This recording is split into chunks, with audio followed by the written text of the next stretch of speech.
Good morning. Well, it's here, the final weekend of this year's Betfred World Snooker Championship. We're backstage here in the Crucible Theatre on day 15 in Sheffield of the 17.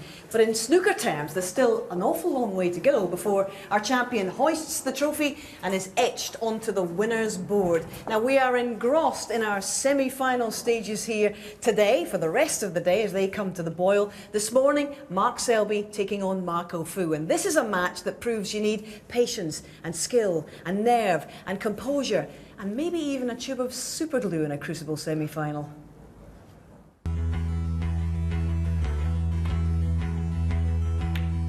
And there's the perfect start. And this will hurt Mark Selby. 5-4, Mark Selby.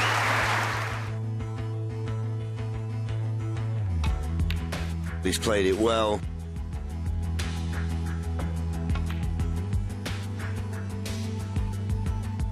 Played it absolutely inch perfect. In goes the ping. 6-4.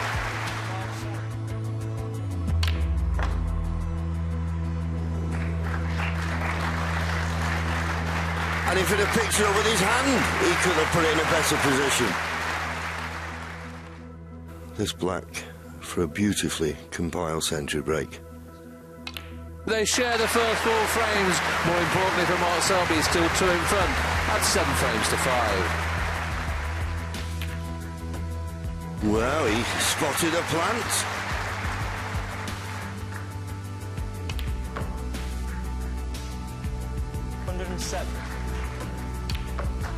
Excellent from Marco Fu. He's won all 3 frames to level the match for the first time at 7-7.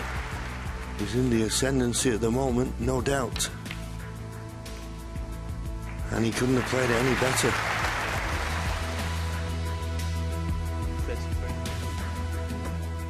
Is tip come off? You're kidding.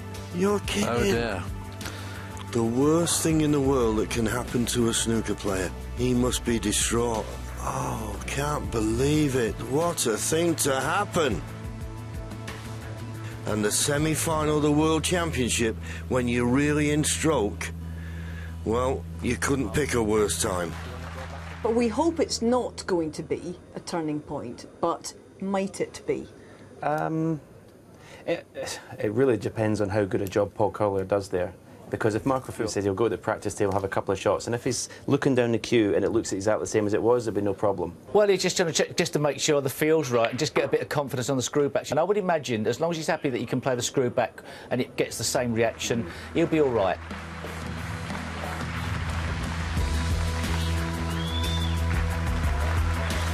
It's handy to start with a nice easy pot to get a little bit of confidence back in your chip. Yes, it's just what's going on between the ears, though, for Marco. And he's smiling at the audience. Well, that might be a good sign. How well has he done to keep himself together and make this a frame-winning contribution? And he now leads the world #1 Mark Selby by 8 frames to 7.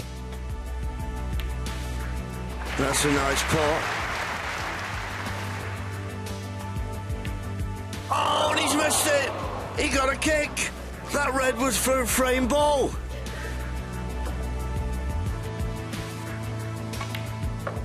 So Marco Fu won that session 5-3. Mark Selby won the first session 5-3. We have parity. We're going into the third session tomorrow, and they're all square at 8-all. And the 1997 champion Ken Doherty with me in these nervous last few moments before the players go out. Ken, under the circumstances, that break of 81 in the 15th frame from Marco Fu yesterday after the tip problems, how good was it, and how terrible a moment must that have felt to him? I've never seen anything like it. It could have been very disconcerting for Marco, but he was very composed, wasn't he? I mean, when he got the tip back on, came back out and he held himself together, and it didn't seem to have too much of a problem, thankfully. Just had a little chat with him just a few moments ago, and he said the tip is back on, so he's perfectly fine, perfectly happy, until I mentioned it. He was going so well at that point. In fact, he won 4 in a row without reply from Mark Selby. But that misread in the final frame must have, well, he must have been fuming about it overnight. Absolutely, yeah, because he would have had a nice lead, 2 frames. And then, of course, Mark got a kick, and then he let him back in. So, yeah, it could have been a pivotal sort of frame in this match. We'll have to wait and see. But they're locked at 8-all. Lots of snooker still to be played. It's going to be interesting few frames. I think it's fair to say that Mark Selby's not been at his best in this semi-final so far, but as Stephen Hendry has said, he does find a way to win ugly. How dangerous does he remain in this semi-final? It's amazing. He's in the semi-final. He hasn't played his best at all, so there's still plenty of time for him. He has to take encouragement from that, you know, because he has that great B game that we talk about. Now, if he can raise it up a little bit up to his A game, well then it's going to be a tough fight for Marco. But it remains to be seen. It's there for Mark Selby. There's no doubt about that. He just has to find it. Okay, Ken, you know the drill backstage. Yes, I think it's time for you to get to work. Okay. Right, let's give him a little knockies in here.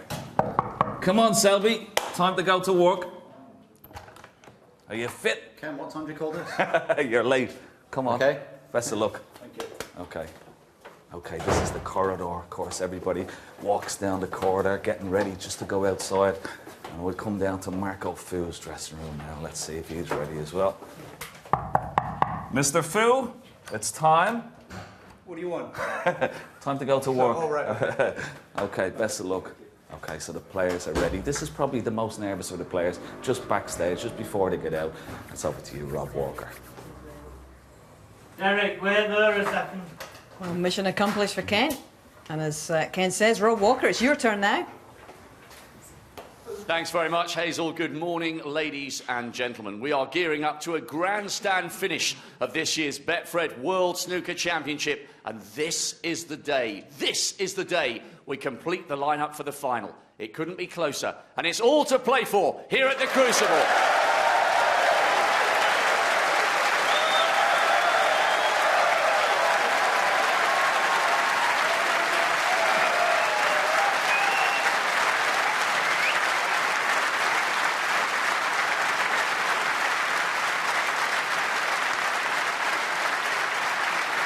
Please welcome a player emerging for one of the most important days of his career so far. A brilliant session yesterday afternoon has given him a chance of a first ever Crucible final, 17 years after his debut here. Twice a ranking event winner, he will draw on all those years of experience this morning. He is one of the sport's ultimate global ambassadors. From Hong Kong, here's Marco Fu.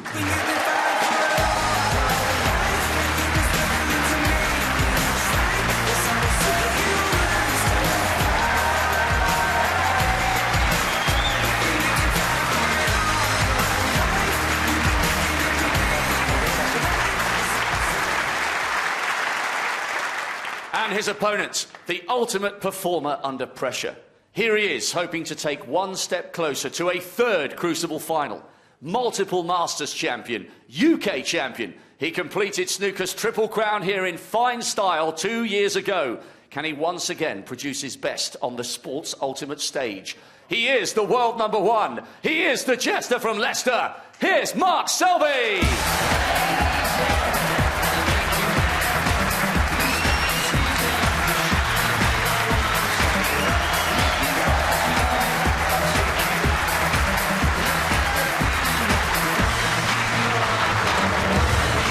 Is the first of 2 sessions that these men will be playing today. 8 frames this morning, possible 9 this evening, and taking the first commentary shift of an exciting day ahead. Messrs Thorne and Virgo. Hello, Willie and John. Turn the lights off that phone, Good please. morning, Hazel. Yeah. And good morning, everybody. And a very important session this is. Handshake. This the third session. Mark Selby, well, he's Thank come you, out, ladies and gentlemen, frame 17. cracking a few Mark Selby to jokes, break. and with a player that can release a little bit of tension. But Willie, he's got to just raise his game a few notches, I feel, if he's going to get through this match. Couldn't agree with you more, John. He really struggled yesterday, and he'd be pretty pleased to be 8-all, I would suggest, the way he played in the afternoon session. This is moving day as far as this semi-final is concerned. Who's going to take a lead going into tonight's final session? See the pot success, I think that's the difference. Marco Fu 90%. Well, he's missed out by a way, so the first chance of the morning will go to Mark Selby. And when you've not had a good session, even though he's been on the practice table, I'm certain, this morning and potting the balls, he'll just be under a little bit of pressure these first few shots. Yeah, he's mentally very negative with his thoughts at the moment as well. Just needs to get off to a good start, and that's obviously not it so far.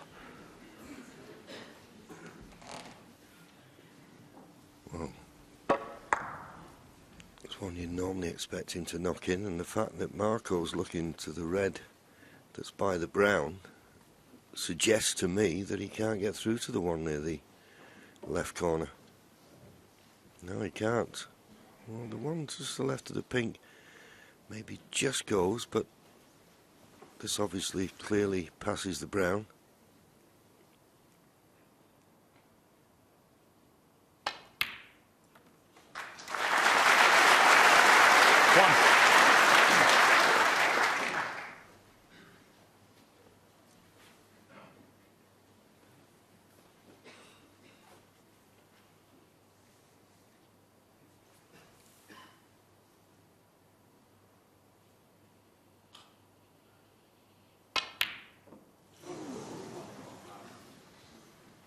Marco Fu, 1. Well, what a miss that was. Didn't see that one coming. But we say it so many times, if you just decelerate when you're pushing that cue through, and that's what he must have done there.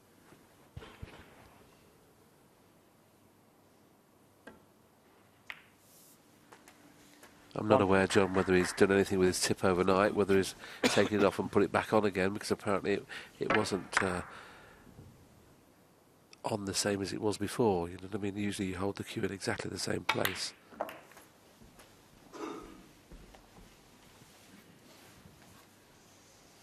Well, that certainly won't help his confidence. I mean, it looks okay. Somebody was asking me, would he get a reasonable time to retip the cue when it comes off as it did in the session yesterday?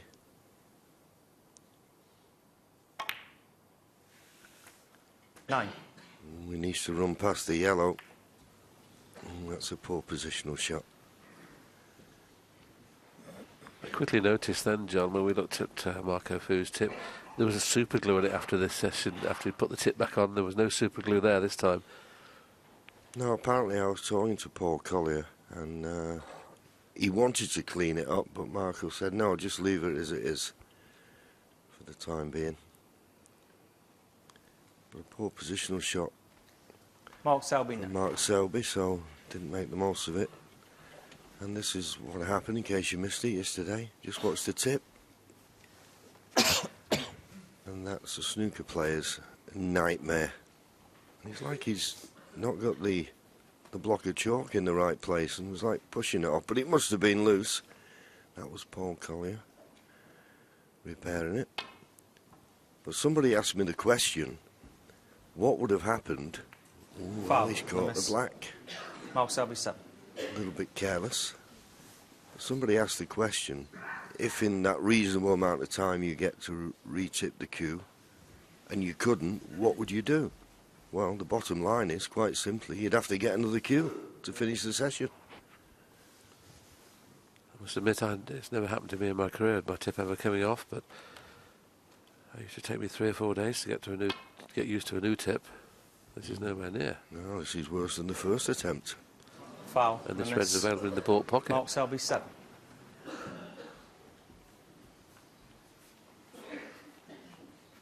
That's two amazing misjudgments there from Mark Orfu.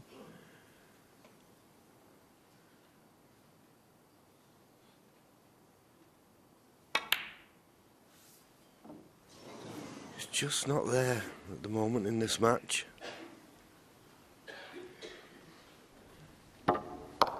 One you'd normally expect him to knock in. There wasn't any real pressure on it. Wasn't going to leave anything apart from the red he was playing. Oh, and here we go. The old Jimmy Jibs back in town. Gives us a beautiful view. Just coming in. Wonderful arena.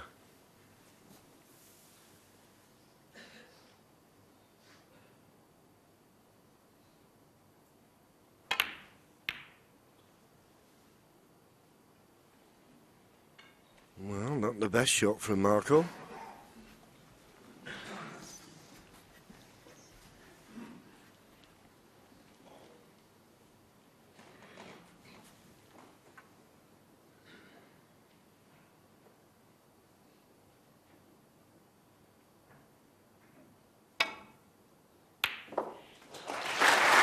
Good pot.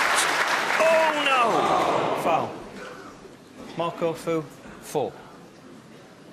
Well, a little unlucky, although, as someone once said to me when I went off, he said, well, the pockets are always in the same places, but just caught that a fraction too thick. If it had caught the red in the middle of the pocket, maybe the in-off wouldn't have been on.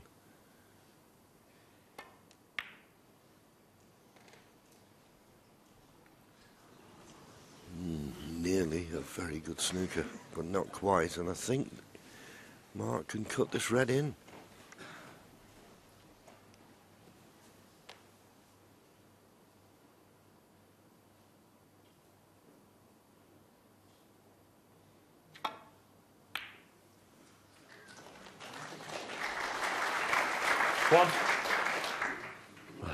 He was up on the shot very quickly. He probably thought he'd missed it, but he needs that white to travel a little bit more so he can get from blue into the bunch.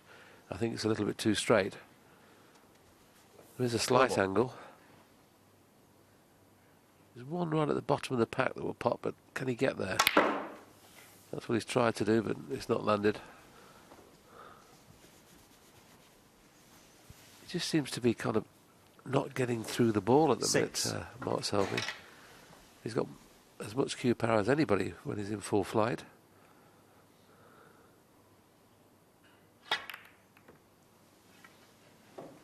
Thank you. Mark Selby, 6. Playing that with a lot of right-hand side just to check the cue ball, and that checking process has left him near the blue spot rather than the baulk cushion, so an easy safety for Marco. Chance to get advantage in this tactical exchange.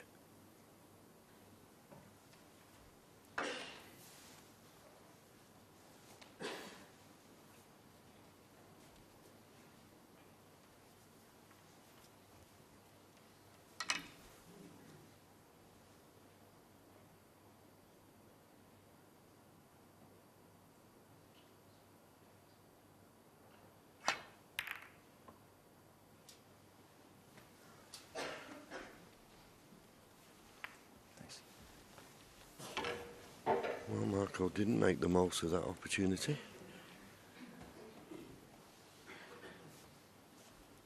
And if you were thinking of a target, you'd be thinking, well, maybe yellow.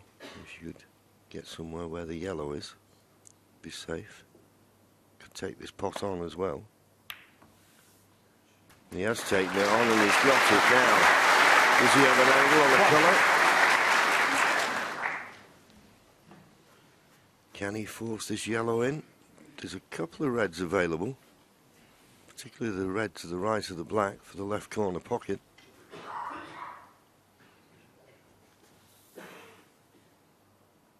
Got to avoid the kiss on the green if he's stunning it straight down. Well, he's decided run round of 2 cushion. Obviously the red that's just below the pink is available. Just could have done with a bit more pace in that cue ball to make this red a little easier. Yes, this will tell you an awful lot how he's cueing at the moment. He's going to play like a stun run through. He could play for the blue or he could try and hold for the black.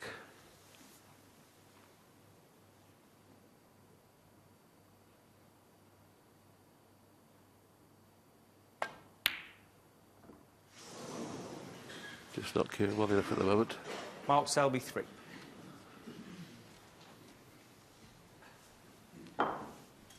Yeah, just caught the left jaw. Be disappointed to have missed it, and of course missed the opportunity. He's had a couple now in this opening frame. Okay, still got a 27-point lead.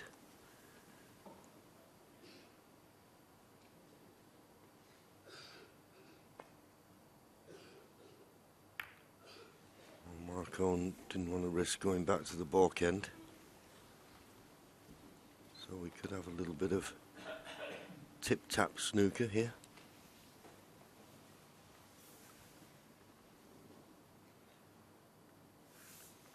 Now, is it a touching ball? What Mark doesn't want, as has been called a touching ball, I think, is he doesn't want the referee to give them 3 shots each, because Mark Selby this 27-point lead.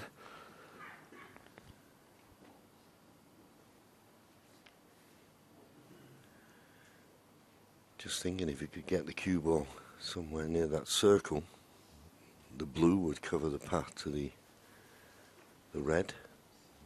But it looks as though he's just going to go over to the, well, just a little delicate touch. Of course, he couldn't go over to the side cushion because he left the red to the left of the black on. Now Mark will be looking to get in that circle. Neither player wants to get embroiled in this type of situation. And as I say, there's an opportunity now. You just feel, get near the jaws of that corner pocket, the blue will be the cover.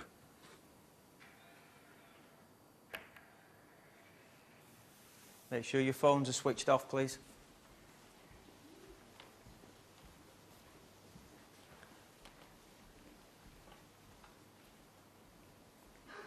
And the blue has not come to the rescue because he played for the blue to cover the path to this red near the corner. So now the problem for Marco is not to leave this red. And the only way I can see it is to come off the side or top cushion just to nestle up to it.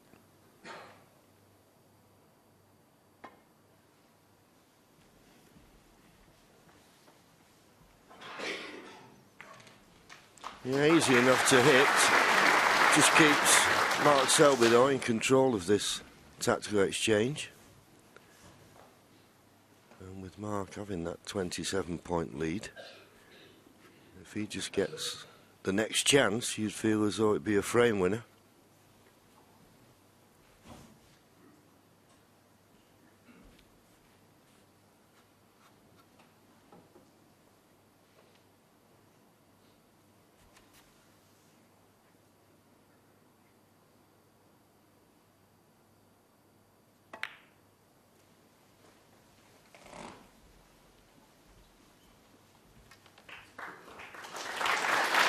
Well, I thought he'd underhit it, and he has, as far as the baulk cushion was concerned, but he snookered Marco on all the reds. Well, I say that, is there an edge sticking out? Just a fraction of the red sticking out. Just get past the blue.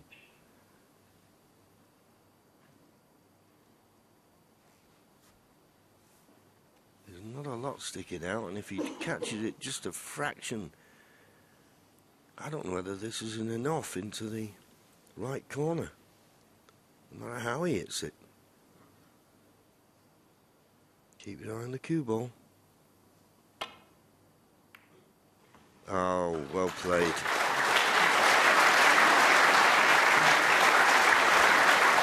Yes, brilliant. There wasn't a lot sticking out, as John suggested. And yesterday we saw a clip of Marco Fu with his wife and child walking in the Sheffield town centre wearing glasses. I don't know what he wears them for after seeing that shot.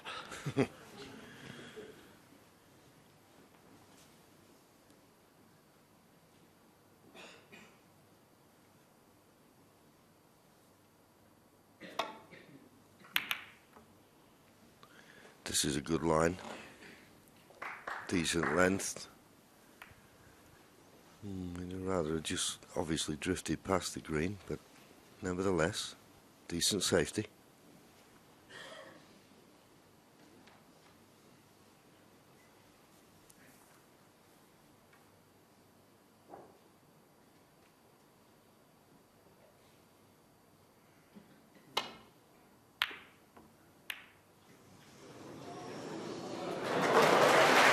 Well, it's a strange game, isn't it?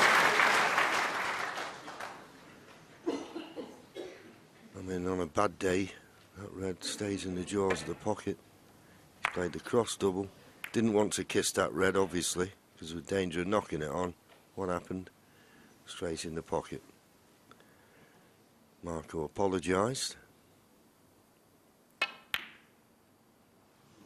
He's not apologised for that, though. One.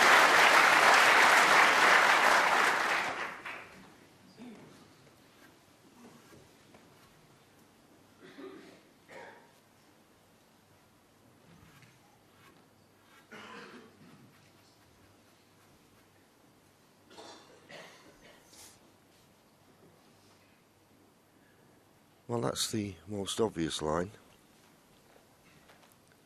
You're always trying to make contact with a ball that's near the cushion. Just feel if you nestle onto it, you're not going to leave anything. Just got to judge the slide off the second cushion here.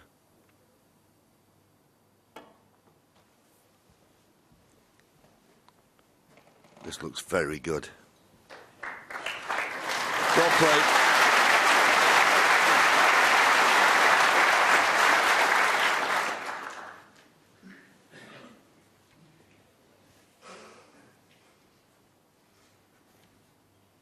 Can't get in behind the yellow off the red on the side cushion, but he can certainly find the baulk cushion right behind the brown spot. That's what he'll be looking for. Needs to cover the left-hand side of the table so Mark Selby can't get back into baulk. Not quite hard enough. Yeah, and it's imperative when the baulk colour is only the brown on its spot. You've got to get a good length with the cue ball. Because there's nothing to hide behind.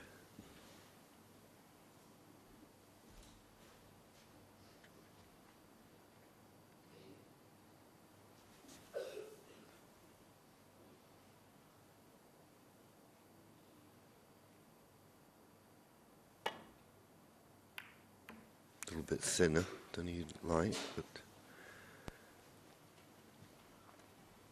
that's been the problem for me with Mark in this match. There's not the consistency, that reliability you usually expect from him. Yeah, you'd have to suggest he's up there, one of the greatest safety players of all time. It's not been happening in this match, to be honest. Marco's this morning has not found the baulk cushion either, so both appear to have not settled yet. Yep. There's a pot on here. Mark just seeing if he stuns across to the left-hand side of the table. Beyond the green, automatically, but it's not a gimme this pot, particularly having to do a little bit with the cue ball. Yeah, the only thing that would worry me about this is the red on the top cushion. Would be a very easy shot for Marco just to drop in should he miss this, so this has to go in.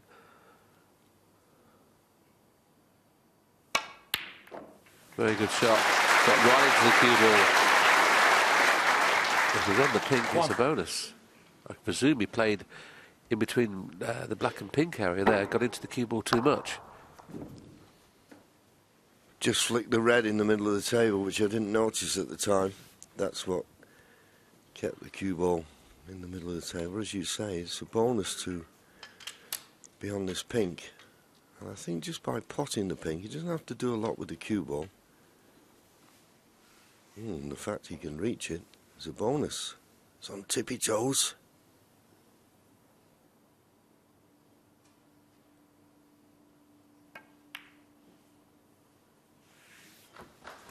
Yeah, that's a bonus. So here's an opportunity for Mark Selby to take the opening frame of the morning.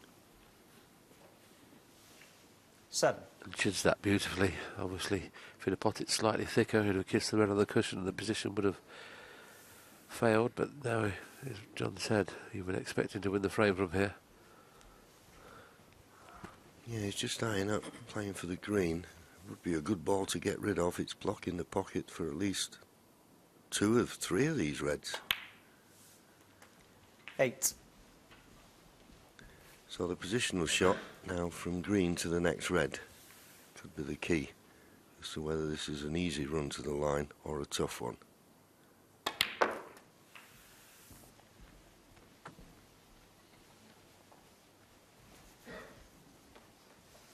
Not straightforward. Okay, he's got the easy red to the right corner, but struggling for position off that. The red that's in between the pink and black is a little bit thinner than he would like. So he's still that good positional shot away from making it easy for himself.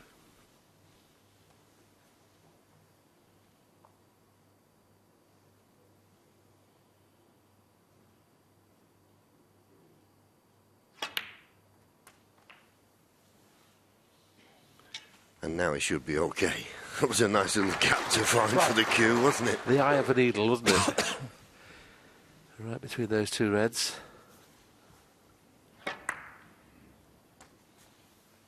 Took his time pulling the cue away after that shot.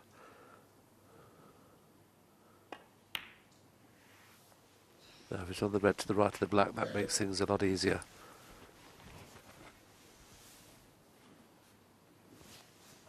$18.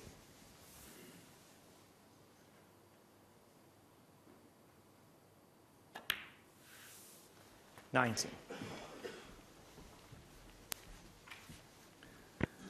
So this black and one more red.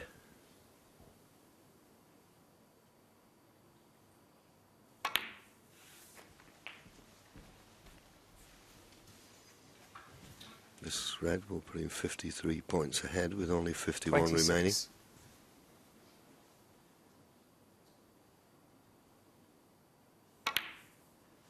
Oh, would you believe it? Frame ball. Mark Selby, 26. It is absolutely amazing how many times we see just a simple shot, not having to do anything there. Frame ball.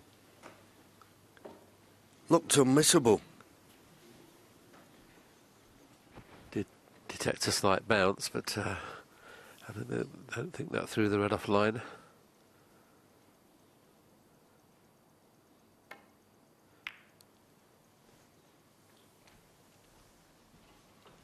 Obviously struggling with confidence at the minute, Mark, and perhaps would have been a better choice just roll the red in the middle there just to make sure of the frame. It was unmissable, really. It just shows you what pressure can do for you. Nothing's easy when you're under the cosh.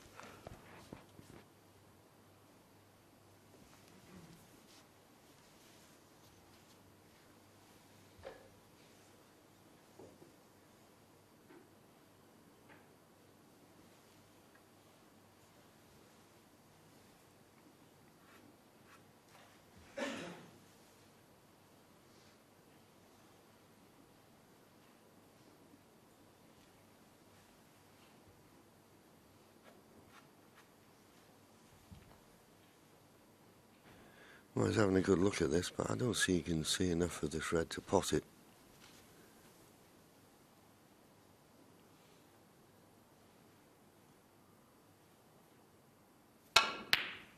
Now just screwing the cue ball back to the balk end and controlled it very well indeed. That bit of cue power there can help you out of those tricky situations, and I think he may have snookered Marco on all the remaining 4 reds. And Mark Selby, as we know, only one red away from winning this first frame of the morning session. Just caught the edge. No, he'd love to take this red on. If he can avoid the kiss on the black, he will do. Plays it plain ball, he can't avoid the kiss on the black.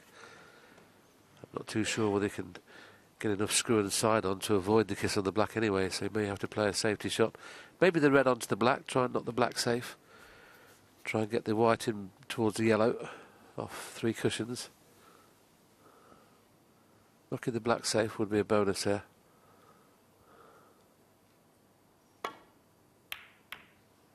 Didn't knock it safe, but got the desired path.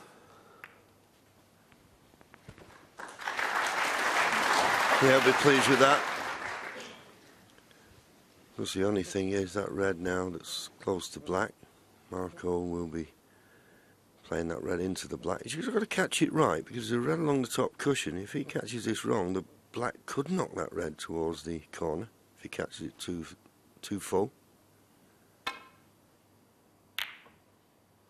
Now adjust it well, and this is an excellent line.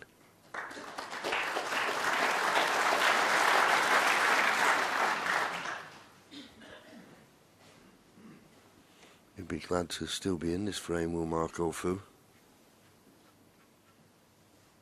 In all fairness, it should have been over by now. That simple red to the middle that Mark Selby missed.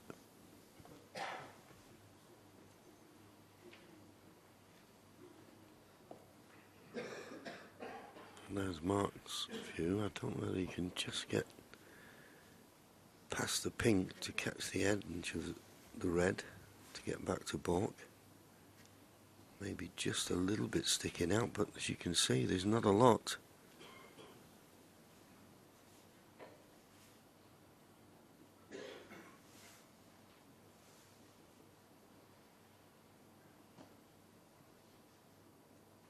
Doesn't like it. I think he's thinking the red just below the pink as he gets past the 1 minute shot time. He might hit it so thin he could run into the red that's tight to the top cushion. If he does that, he'll bring that into play and cue ball will stay at this end of the table.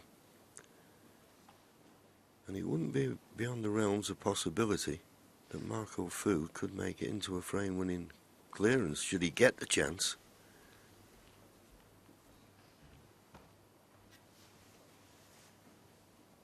Got to get this safe. Can he find the edge? No, he's hit the pink. A miss. Well, I'll tell you what. Marco He's got to Fu take the 6. miss. He's got to take the miss. Because at the moment, he's 46 points behind. yeah. Over to you, Mr. Referee. And the main reason he's got to take the miss, of course, is one of the reds went in, which doesn't favour Can you just move to the side, please? Marco. So this is what happened. Hit the pink first. Hit the red went in the pocket. The problem is, of course, for the referee here, Mark Selby thinks he can see that that red. I mean, this is going to be one of the worst re-racks, as it were, or putting the balls in the right position of the tournament so far. This is so very, very important. Yeah.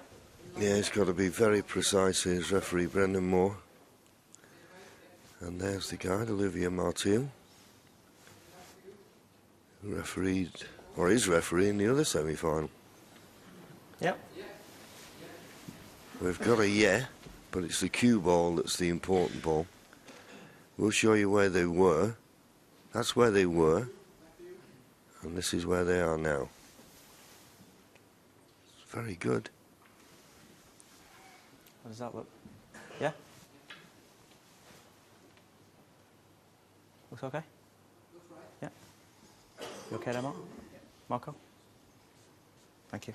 Yeah, shake of the head from Marco. He doesn't really know what sort of view Mark Selby had of this red, but that looks near enough to me.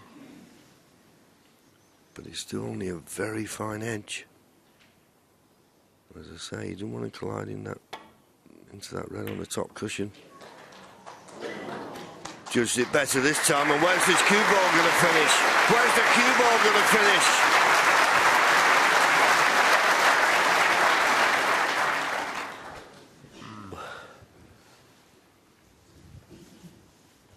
I'd have to say, John, I didn't think he could quite see as much as that red that he hit. But it was a very, very difficult situation for Brendan and Mark to get them in exactly the right place. And Mark Selby's a very honest player. He would have said it wasn't quite right, but he played a remarkable shot.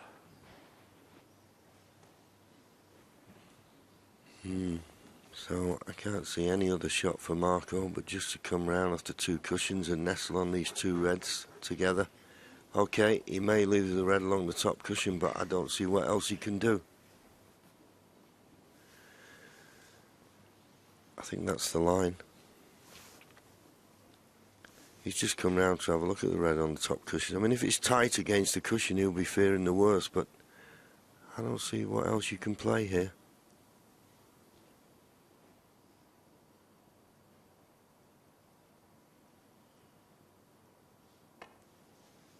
Well, he's trying to go off one cushion to nestle and to cover the red to the corner. Well, he's at the red, but he was very concerned about leaving this red along the top cushion. I can only assume it is tight to the cushion. And it is. Yes, if this was frame ball, he'd take the red on. But the fact that he needs to... If this was frame ball, he'd take the red on. But the fact that he needs a colour off it means he won't. Well, 46 points in front. He wants a red and a colour. So basically it's frame ball. I mean, I cannot believe that he will not take this on. Well, I'm amazed. But where's the colour come from, John? I just roll it in and be on the pink to the left middle. I don't think he can finish high enough for the table. OK, he might have had the half ball black, but... But those two reds weren't in a possible position, so, you know, it wasn't going to leave an easy opportunity. Yeah, fair point.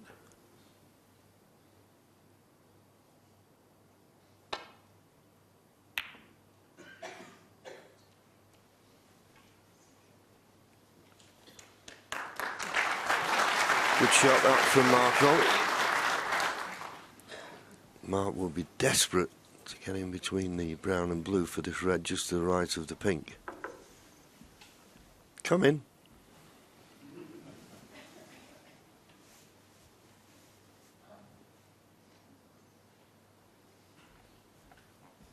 This frame should have been over 10 minutes ago. This looks like possibly being the longest frame of the match so far.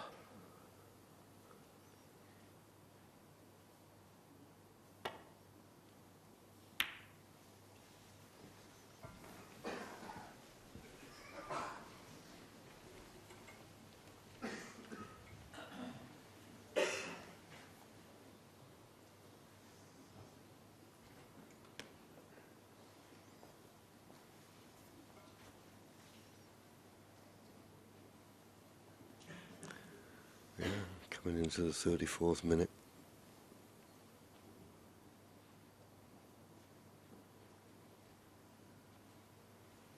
Being a very edgy frame so far.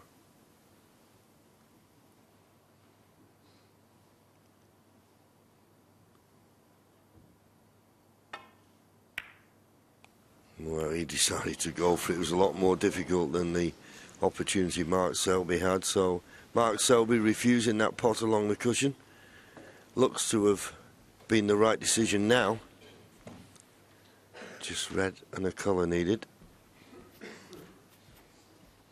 46 points the lead, so blue or pink off this red, or black, to get to the snooker's required stage.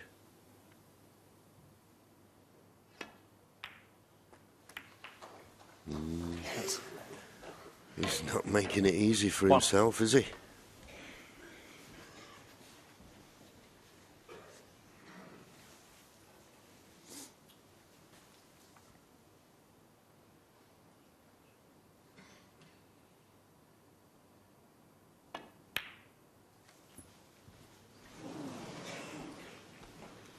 Mark Selby 1. Yeah, it was tricky. Didn't try to get on the red, so just concentrated on the pot. Just got it a fraction too thick.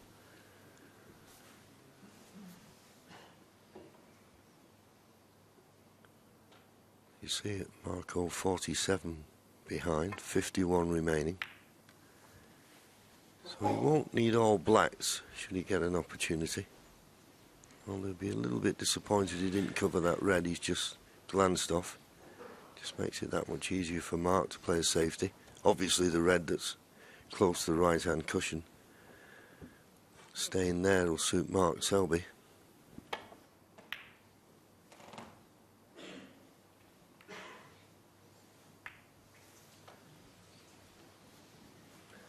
Another poor safety though.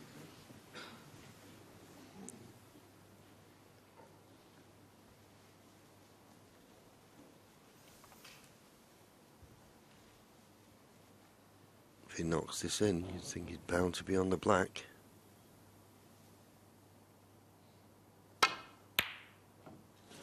Not quite. And the red, oh, is it going to run?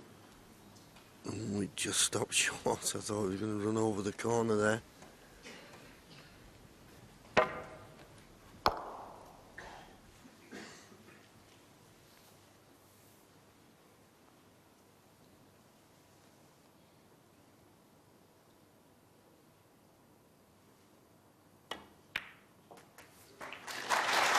So eventually, Mark Selby pots the ball that leaves his opponent needing a snooker.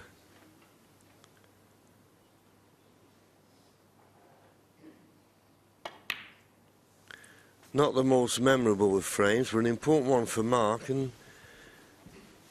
opinion on Marco Fu so far? I mean, we're wondering about the tip.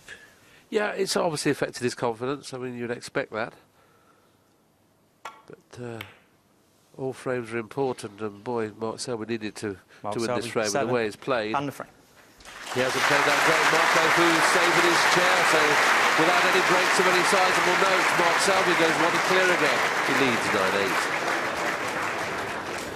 Well, I think it's fair to say that confidence is not coursing through the veins of the world number one right now. That's painful from his point of view, getting across the line, Ken. Yeah, he'd be delighted to have won the frame, but what happens is when you miss these type of opportunities, and particularly frame balls, it does throw you. There's no doubt about it. And he will, even though he's won the frame, he's got the frame on the board, but that missed. Those type of opportunities, you never see Max Selby missing those. I mean, as Willie said, just to make sure of it, even if you're not that full of confidence, just roll it in, be guaranteed, and just get the frame. That frame should have been done like 10 or 15 minutes ago. Absolutely. So now he's put himself through the ringer for the rest of the frame, which is disconcerting as well, but it's going to make him even more edgy. Thankfully for Max Selby, that Marco Fu looks very edgy as well. Both players are very, very edgy at the start of this match. Indeed, but you get the feeling that Marco must sense that he has a really good opportunity here against the world number one. Absolutely, yeah. I mean, if ever he was going to have a good chance to get to a final of the World Championship, it is now for Marco Fu. He won't get a better chance. I mean, you will not see Max Selby. He cannot play this bad throughout this semi-final. He has to get better. So it's really an excellent opportunity for Marco Fu. Whether he seizes it or not, well, it remains to be seen. Frame 18. Well, let's find out. Marco Fu to break.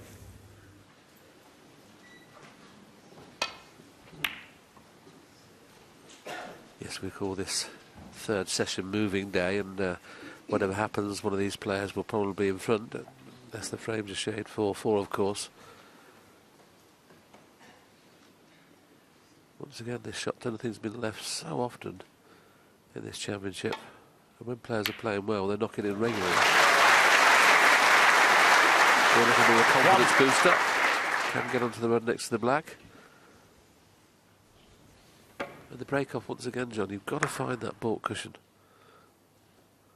Okay, Mark, get onto the one where he's playing for the one on the outside, then get on the black, and then he'll move the red above the black. So, good chance to get a 40-point lead at least. 3.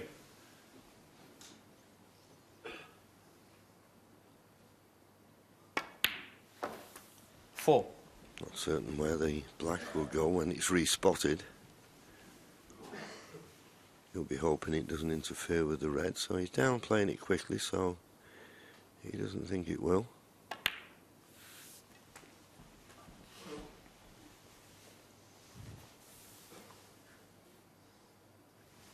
11. Plenty of room for the black. Now these are the type of situations 12. we're so used to Mark Selby and all the top players making huge breaks from these positions. Black available into both corners. But he's not been doing it so far in this match. This would be a good time to start. 19.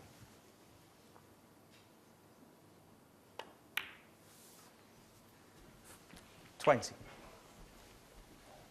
Potting that red freezer red to the back of the pack there. It's available in the same corner as the black. If he finishes low on this red, which he hasn't done, he could have brought a couple of reds into play. But at the minute, I think he needs to get a 40 or 50 to get his confidence back.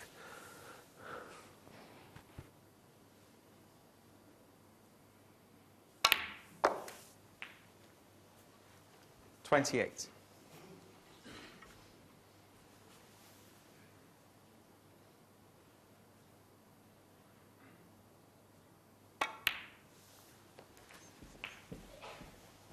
A little bit straighter on that pink would have been better. Now where's the pink going to go? Obviously its own spot not available. No other spots available. It's a pity. I think if it had been straighter on this red, I think he'd been going up for the blue here. Thank you. For the 34. The red breaker, but he was stuck with playing for the black. Oh, and that's 35. too hard. Is there an odd red that will go? Because if there isn't, he's going to really have to play a power run through here. Well, he thinks he can screw into them. I can't see a red that will pot. Well, he couldn't really generate the pace that was required. Didn't have the best of angles on the black. Did pretty well considering, Willie. Absolutely, he's very good at that shot. And he can always play this as a shot to nothing. Little cannon into the pink, push the pink slightly towards the corner pocket. He will leave one in the baulk pocket. That's there. Good shot. So luckily, it was almost a no-pressure shot, that red.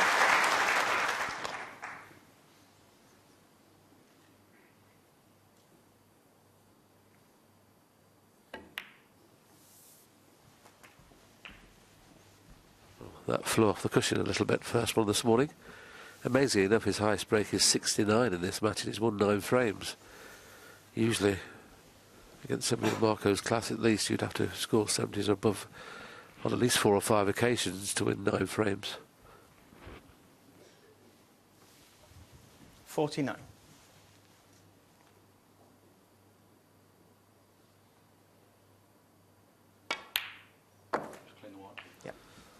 Going back to Ronnie O'Sullivan, who obviously was favourite coming into this tournament, he was suggesting in his post-match interview that he just wasn't winning any frames. He said if he didn't make 70, he didn't win the frame, and that just shows you what a seasoned match player Mark Selby is.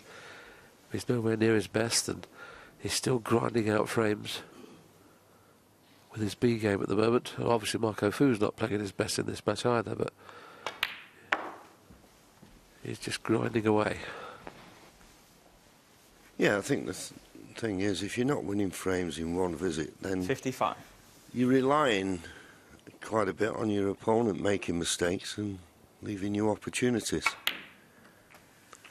And if we look at the 56. pot success in this match, both players below 90%. So I suppose they could both be pleased that neither of them are exactly on top form. Now the other semi-final we've been watching with Ding Junhui and Aaron McManus, I mean they're 92, 93, 94% at times. It's funny how matches are played out.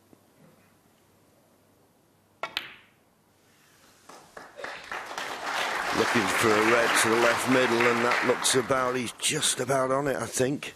It was the only red he could play for. He's played it pretty well. 61. Thing is, after this red, he needs a colour. He'll go 62 ahead with this red, but still 67 remaining. He's got the colour. He's perfect on the black.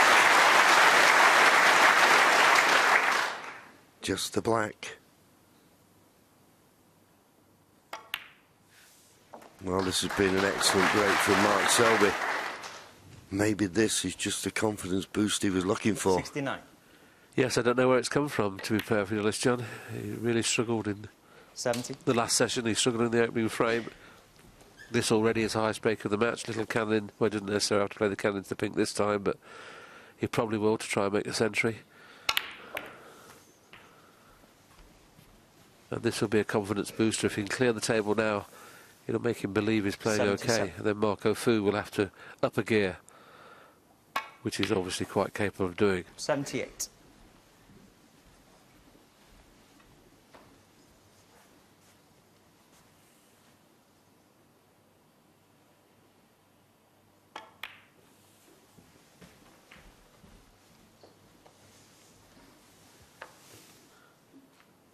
$83.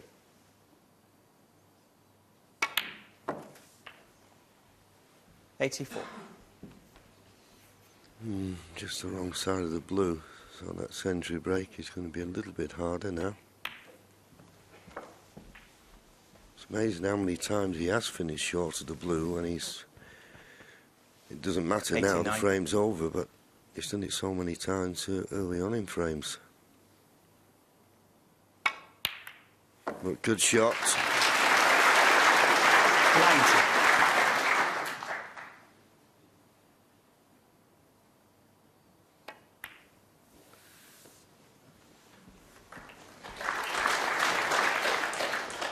Red and a colour.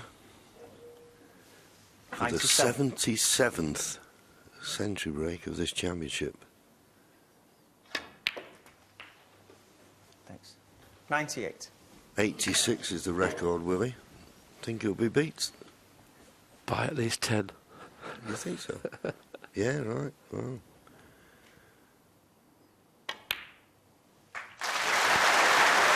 Fabulous. Harry's did it. I'm sure he doesn't know.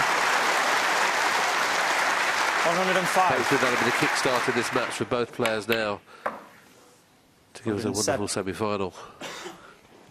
Yeah, and you can get dragged down. Players can, if your opponent's not taking his chances, then you can feel, well, I'll just chip 110. away and I'll get something out of it.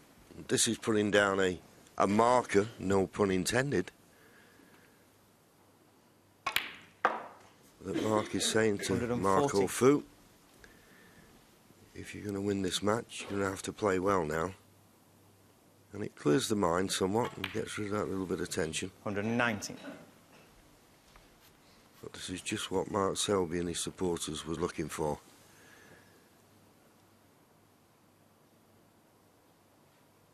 A little bit of an exhibition shot.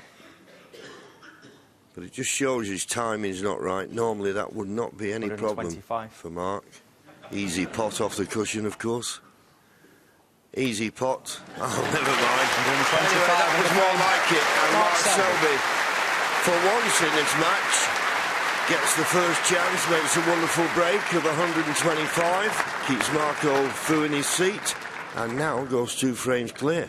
10-8.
Selby make the highest break of this match. Thank you. Break of 125 in the previous frame.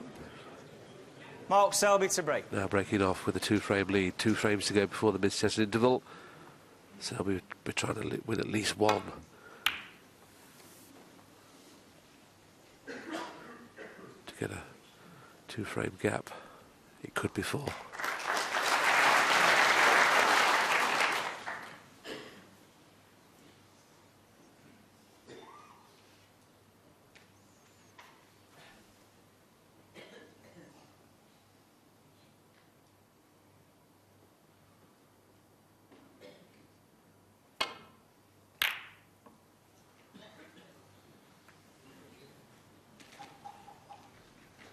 Well, that's a good shot from Michael. Good length. It's a little bit dangerous because he's played the aggressive safety and has not read Potter go into either corner pocket. But with the black being tied up, it's a very risky pot to take on, and don't know where the colour comes from.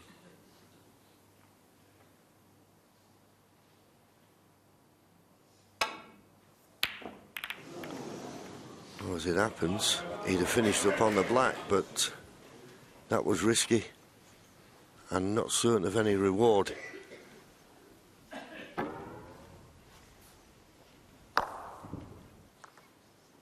As it happened, as you can see, he would have finished on the black. Now then, this is a very interesting opportunity. Nice easy starter for Marco. I'm not convinced yet that he's come out this morning in a great frame of mind. Could be something to do with that tip from yesterday. But this is a good opportunity. It'll be interesting to see what he makes of it.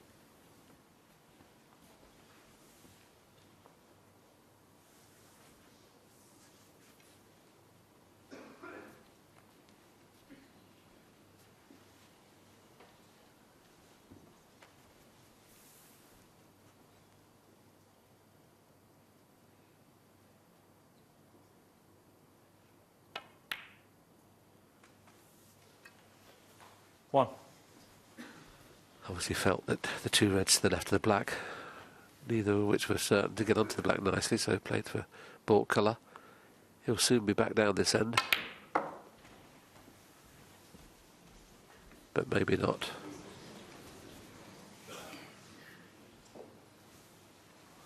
You'd have to suggest that Marco misjudged the pot there. He probably potted into the side of the pocket. I can't understand how he's not realised he was coming very close to the blue.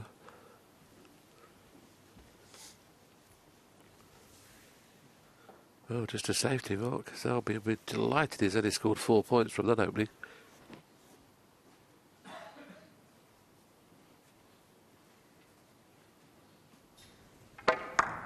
Well, he potted the green in the centre of the pocket, John. It's a bad misjudgment, that.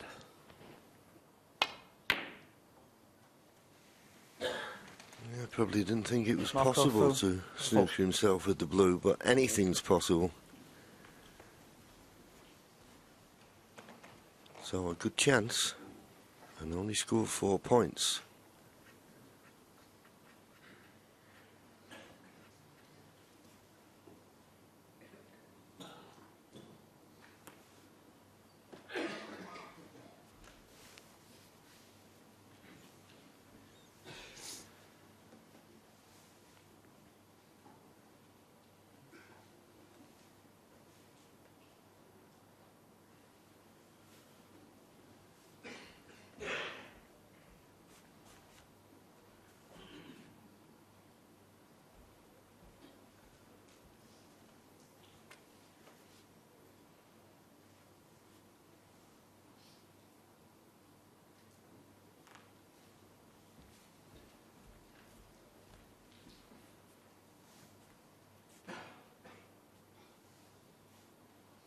Obviously a very difficult safety shot. Mark thinks he can't get back to baulk easily.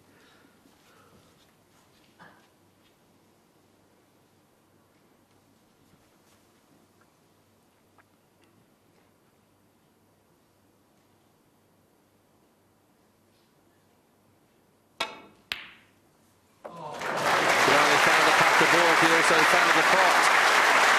Excellent pot. Played was a shot to nothing. Obviously, he didn't expect to kiss the blue, but he found the path, and that cue ball would have been right in the balk area. Should have missed it.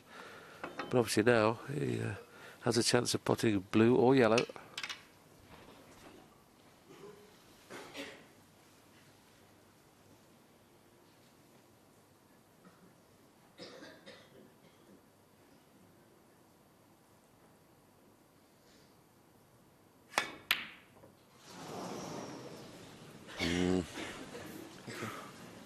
And that's been the story of this match for me with Mark Selby. He's knocked in some tremendous long reds, tremendous pots, but just doesn't seem to have a consistency about it.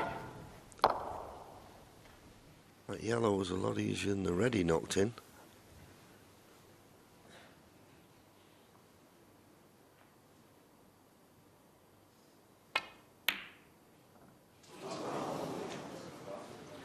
White. He's struggling, Marco Fu.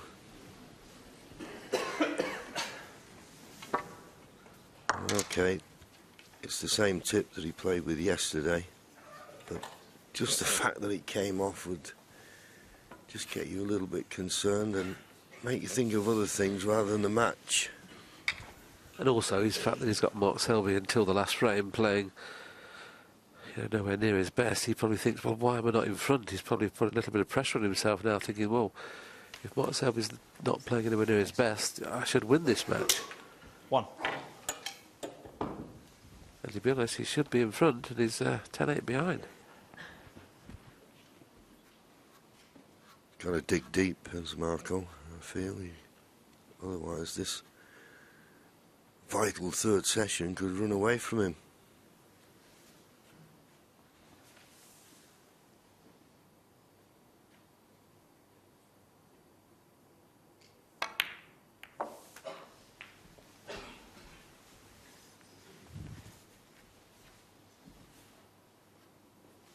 Eight.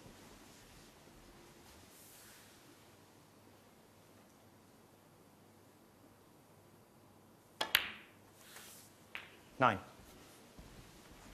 See, with that shot, there was so much room to finish high. May just be able to roll it through and miss the kiss on the red.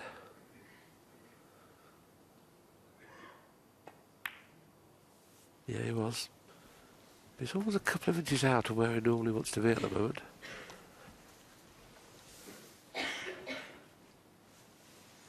$16.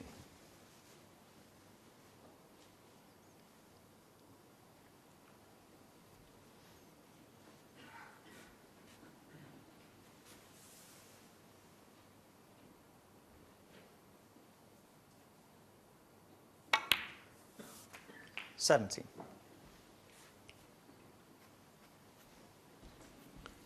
Well, not the best angle on the black to come off the top cushion with pace and go into the cluster. I'm going to look at the possibility of a plant, but whether he can get to it or not, I don't know.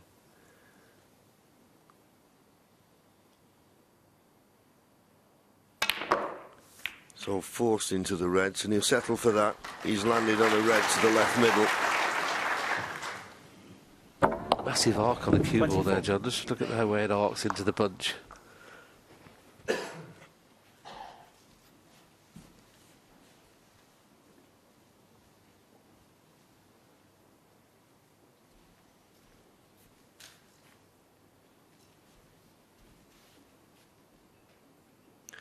I think the problem here for Mark is he's just the wrong angler on this red, so he can't screw back for the black. He's thought about screwing back. There's the pot success in this third session so far. Only played, well, 2.5 frames. 44% pot success for Marco Fu.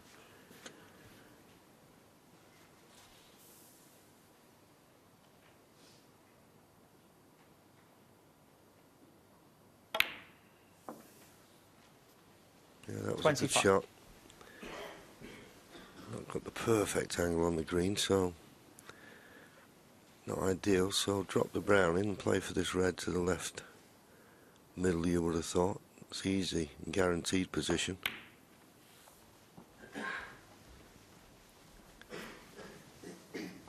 Now you You'd want to leave an angle on the green, if you could, 29. to go into this cluster of reds just below the pink. That could clear the path to win the frame at this visit. No, no, no. Mark Selby, 29. It's unbelievable. Every time you think he's just getting back to a bit of form, he throws in an easy miss.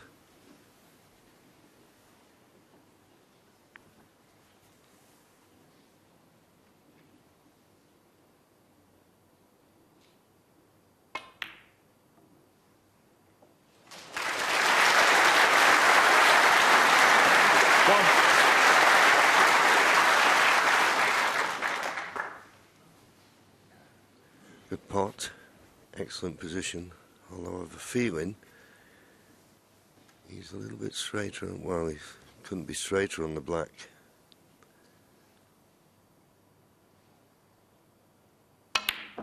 Trying to move this red away, but that's no good. Need to catch that red fuller to stay on the red close to the left corner, and surely this red along the top cushion is going to be too tough to take on.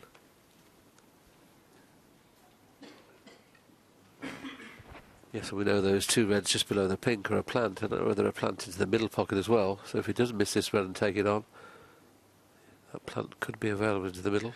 The pink might just be in the way, though. This is really tough. That was a really, really tough pot to take on at this stage of the match, John. I'd have to question that, because Marco Fu, we've talked about the 44% pot success rate.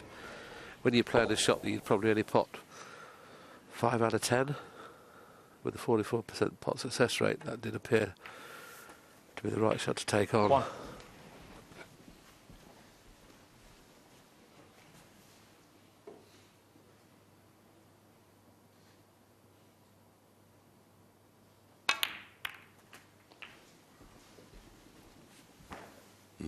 Got into it too much. There's no consistency of strike at the moment for Mark.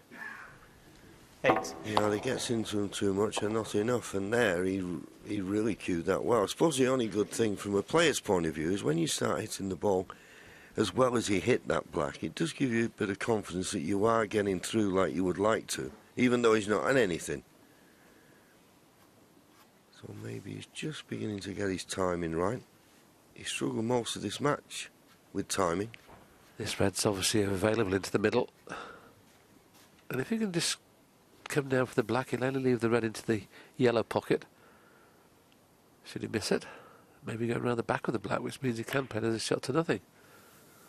A long way away with that one, though. He didn't want to catch the far jaw. This red may be Mark cuttable. Selby, 8.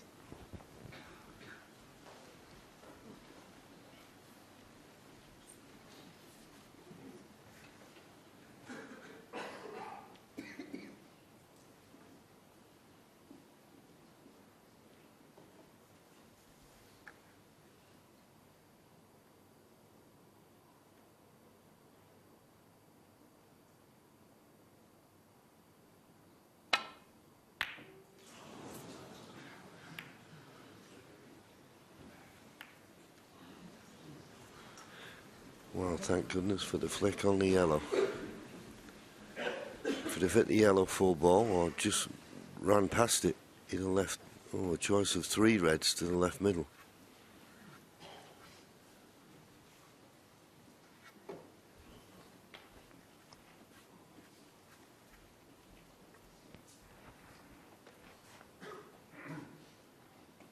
There's 1 or 2 seats available. Some people have bought season tickets and probably waiting for the afternoon and night session, but as usual here at the Crucible Theatre on a Saturday morning, as all the 17 days we've had here, or we're going to have here, absolutely packed to the rafters.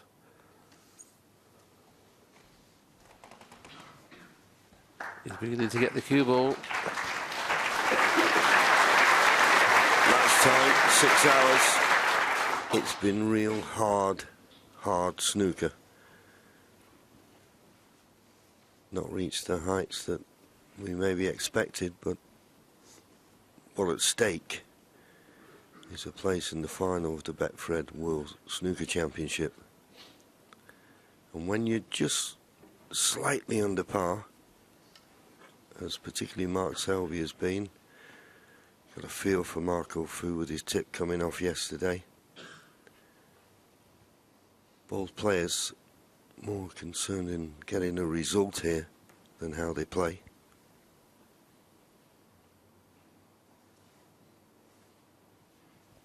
It's the old adage from golf, isn't it? There's no pictures on a scorecard. If they wake up in the morning and they're in the final of the World Championship, they'll forget about how bad this match has been.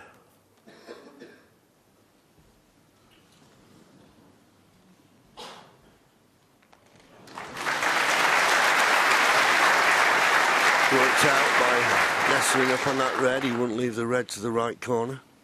Couldn't have played it much better than that.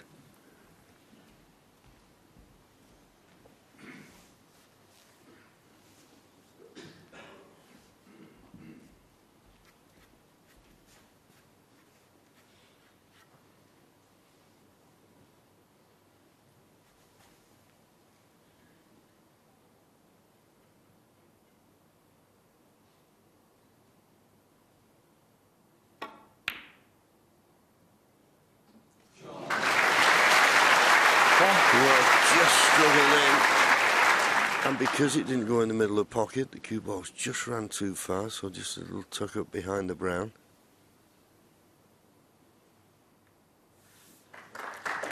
Mark Selby 1.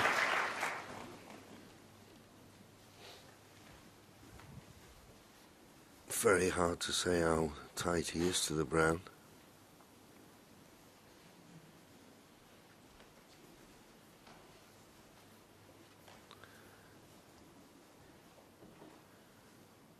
Well, he's very tight. I've put that line up there, but that line is not on. Looking at how close he is to the brown, that's why he's having to go a completely different route. He's trying to nestle up to the red he did before. He's trying to nestle up to this red. Needs to judge it dead weight. Good hit. And what will please Marco, he left the red to the right centre, but now he's just nudged that red. Mark Selby badly hampered. He'll refuse the pot.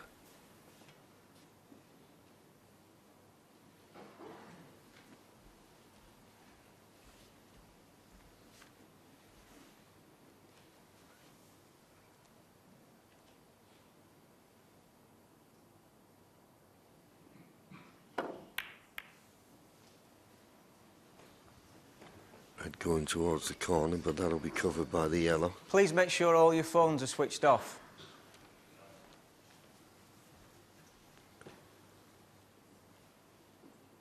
Got to catch this just right and avoid the double kiss at all costs.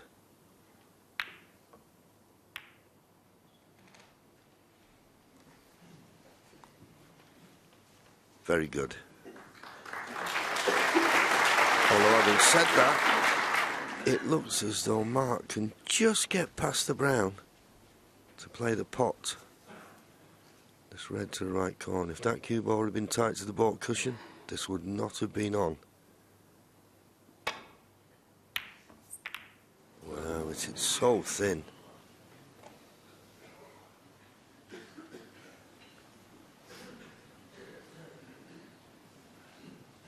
Well, Marco's with a chance here.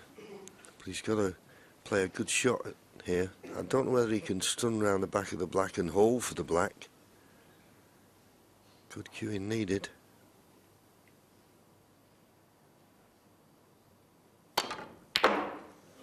Decided to play the cannon on the black. Well, he's on the yellow.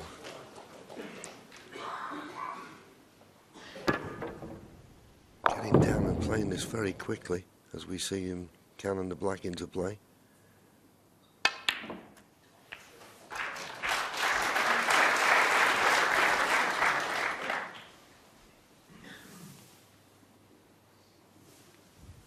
Three.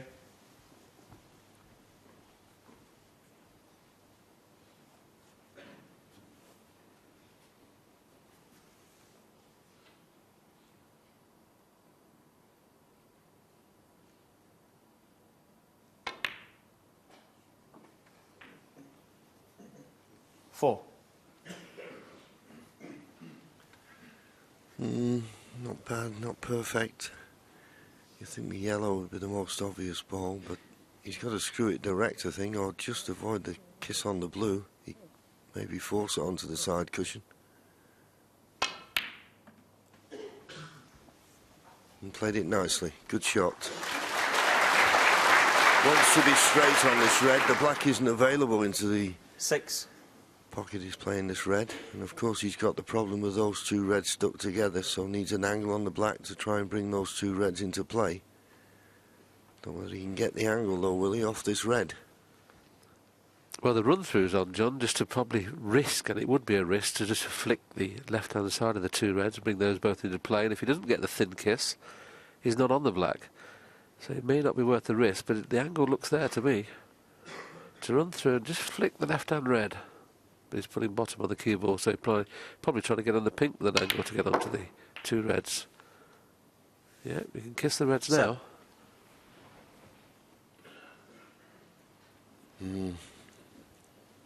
He'll do well to develop these two reds and leave one in a potable position here.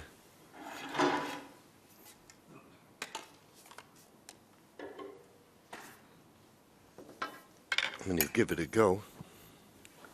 Side cushion, top cushion, but as I say, the odds of bringing them into play slight.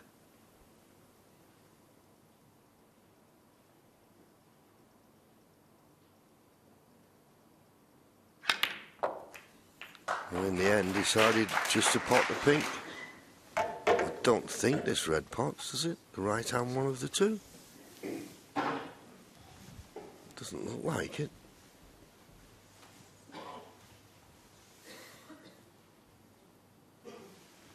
$30. Not quite certain what he played for, unless he wanted to screw a bit further down the table and play a double on this red. Yeah. The double's not on now. I think that was definitely the choice, wouldn't it? He just didn't get into the cue ball enough. Marco, Phil. He's back in this frame now, 14 points behind, 51 available.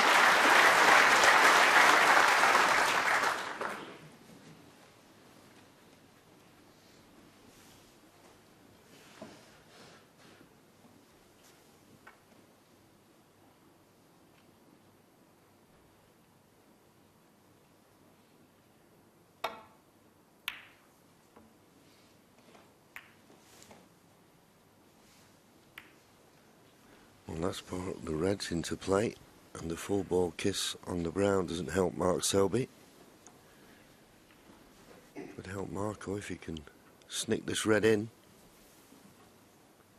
You have to play it with a trace of left-hand side just to straighten up the cue ball. And that's why he hit it much too thin. He needs a bit of luck here. And he may well have had it.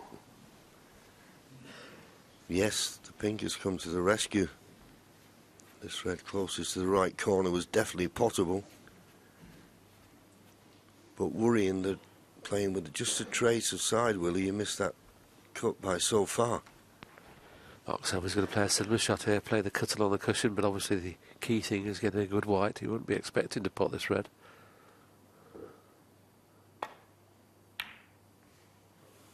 That was the key thing in his mind, finding the baulk cushion, and he looks to have done that. Or very close to it.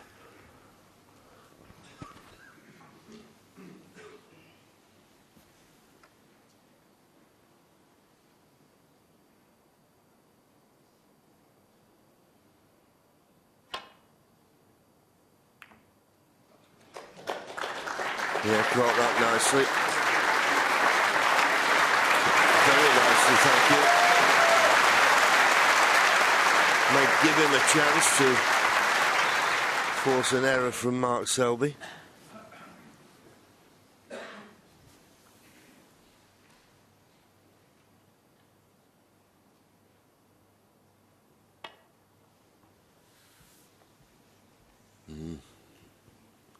Always slides off that third cushion, or second cushion.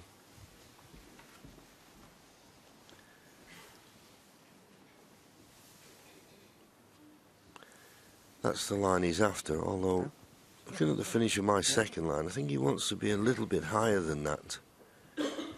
It's just when it comes off that second cushion, it always seems to slide. I think it's on. I think there's 2 cushion escapes on.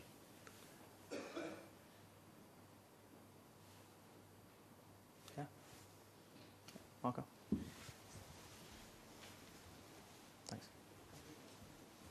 Well, he's decided now he needs to go with the other side of the yellow and playing this with a lot of left-hand side.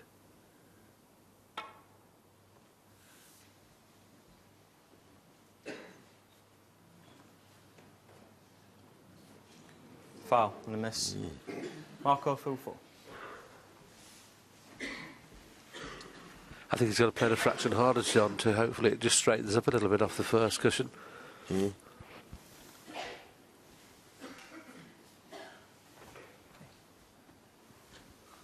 Third attempt, but of course he can have as many as he likes until he gets to snooker's required stage. I don't think he'll go that far.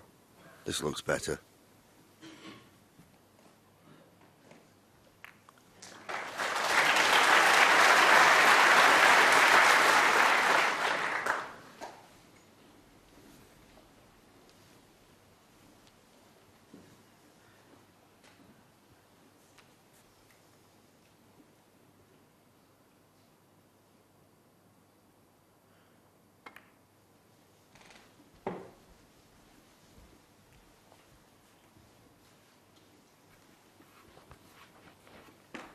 Any problem with a thin safety shot here, you'd be pushing the red right over one of the corners. That's where he's coming to look at the angle the red's making contact with the other red. Any sort of kiss on the second red there, the one that's on the cushion, could push it to either corner.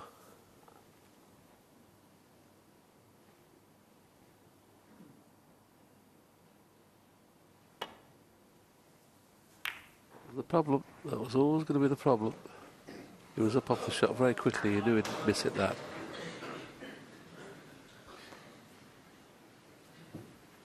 Yep, as you say, as soon as he struck it, he was up and back to his seat and wondering how much damage that poor safety shot has done.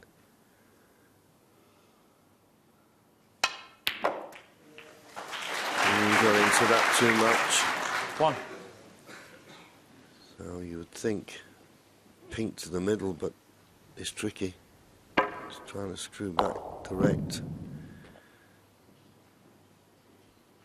Okay, he can pot the black, but I don't see where the red comes from. The most positive shot is pink in the middle and try and drop on one of these 2 reds. Plays the black. I don't see how he can get position. Just thinking, John, if he finished in exactly the same place he is now with the white, would he be able to get through to the red that's nearest the pocket? I think probably just. Oh, wow, he tried to play the cannon with side, and I'll tell you what, that was a great effort and a little unlucky. He trusted his tip there. He needed to play that with a lot of left-hand side. You see the side as it come after top cushion?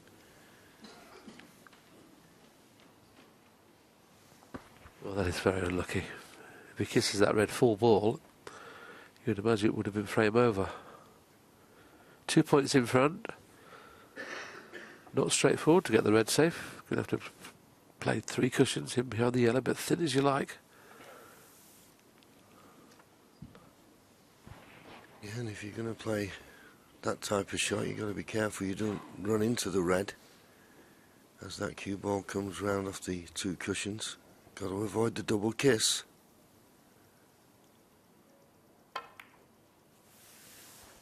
Oh dear, that's dreadful. Marco, full 8. I thought he was going to hit the first red, John, not the second red. No pace in that. Another chance for Mark Selby.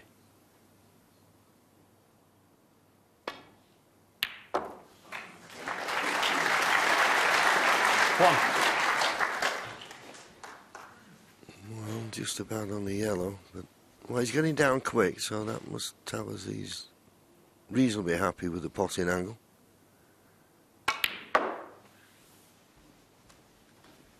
He's played this well. That now takes him 1 3. point in front.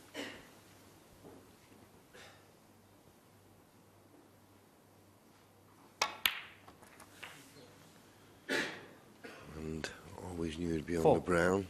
That's why he was going down for the baulk colour. But playing the well, he's looking at the green. He thinks the green is better for position on the yellow, but this is slightly tricky going across the nap. Playing at a slow pace. Oh, but played it well. Played it very nicely. 5 points to lead. Yellow, green, 7. brown, blue required.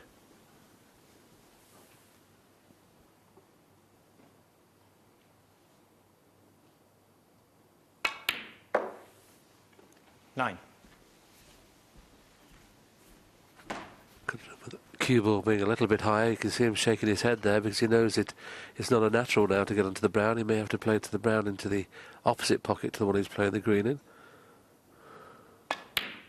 Didn't want to be playing into this pocket really. It should be okay. Yeah, with that blue not being on its spot, it's always going to make it a little bit awkward, but I, like you, Willie, thinks he's got a nice angle on this brown to get on the blue.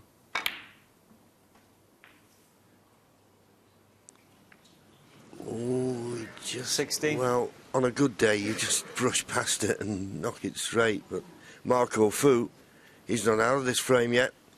14 points of difference, 18 remaining. Just a little come into the commentary box there, a little wry smile. Any kiss but that, he would have been on the blue. As it is now, he's going to have to play a good safety shot.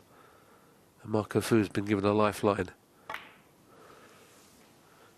Will he be able to see the blue? Mark Selby, 60. Yes, he can.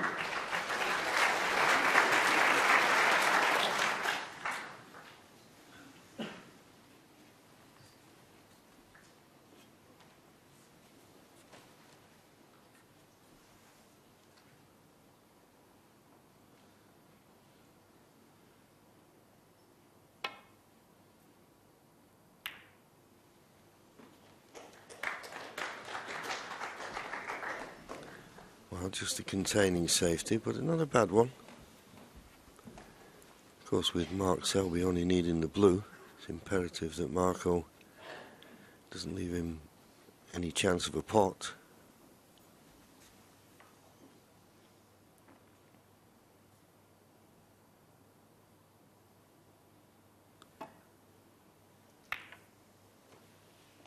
And Mark didn't feel as though he could play an attacking safety, so Marco just in control of this important tactical battle. Mark Selby needs the blue, Marco Fu needs blue, pink and black. And this is close, but he purposely played it with that amount of pace, so it go close to the corner but enough pace to run up the side cushion. But as you can see, he's not got the snooker, so a chance for Mark to get the advantage now. Be a little bit careful with the top spin he may be playing it. He'll trying to get the white in behind the black spot somewhere. But usually with that shot it's very difficult. The key thing is to make sure you get the object ball safe. That's what he's done. He's not got a bad white.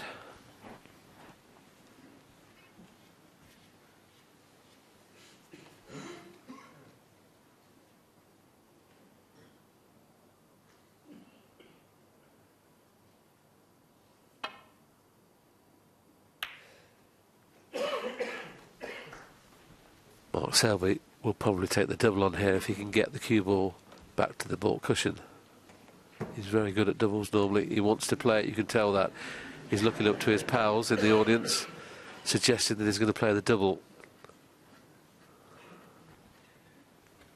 Well, as you say, if he can control the cue ball, I think the double is worth taking on. The only problem, as we always say with a double, if it doesn't go in and it catches the wrong jaw of the middle pocket, it can come back towards the white. But this double, this blue, for the frame.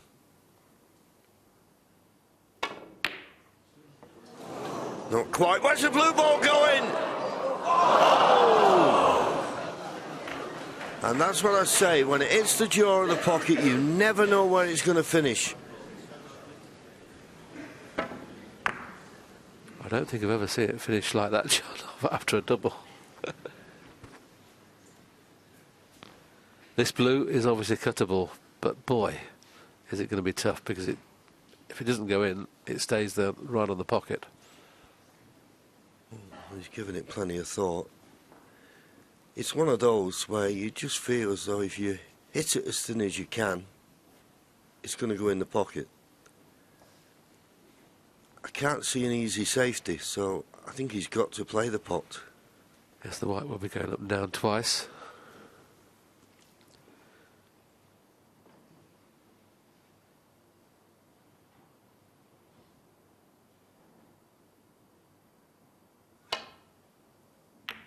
Very good. Where's the cue ball going? This is excellent. Absolutely to the inch. Mark Selby shakes his head. But he's had 2 chances on the blue. Unfortunately, neither of which were easy.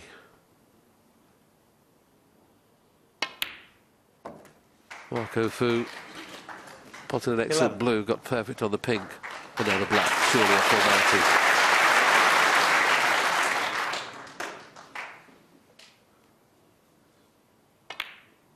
Well played, Marco Fu. He must be wondering how he's won that frame. Marco Fu, the player of any significance. But Marco Fu pulls one back and still trails 10-9. My goodness, did Marco Fu need that? And it was a great shot on the blue to get position for the pink, wasn't it? Yeah, I mean, Mark Selby took on he was looking up to the crowd. He didn't know whether to take the double on, and it landed here. And it was a very fine cut. Great pot. And just have a look at the cue ball. I thought it was going to come down the line of the black there for a moment, but just spun off the ball cushion, landed perfectly on the pink. And it's probably exactly what Marco Fu needed, because for all money, he's been very, very edgy from the start of this session.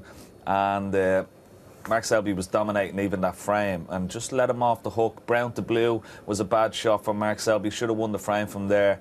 And he's not playing great, Mark Selby, but Marco Fu is, you know, maybe that might be a little bit of inspiration for him. It's interesting to ask whether the problems he had with the cue tip yesterday have affected him, because he has played some very delicate, some very, very fine, beautifully judged shots out there, particularly in safety. But then suddenly he's missing easy chances, and you just wonder whether the problem's in his head with regard to this equipment or not. Sometimes that can happen. I mean, I asked him before they went on this morning, I said, how's the tip? And he showed me the tip. He said, no, it's fine. And he said, put it back on. And he seemed pretty okay with it. But it's when you're out there under a bit of pressure, sometimes if you're not playing well, you miss a few balls, then it gets into your mind, and then you think, well, I'm not that confident with it. And he looked a little bit edgy, probably the most edgy I've seen him since Barry Hawkins made that comeback against them. But maybe it's just in the back of his mind about the tip.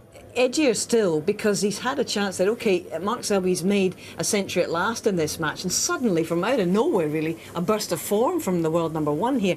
But in a way, you feel that Marco Fu must be thinking to himself, I've got this guy, this is the best chance I've ever had, and he's failing to do so. Absolutely, yeah. And also from Mark Selby's point of view, you saw him shaking his head there. He knew that was a great chance to go 3 clear and really put a lot of pressure on Marco Fu. He's missed an opportunity, and how crucial that. Sometimes we always say that certain frames or things that happens in frame can change a match. Maybe it might sway back towards Marco Fu now. We'll wait and see. OK, this is the last of this one before their interval. And it's Marco Fu to break 1 behind once again.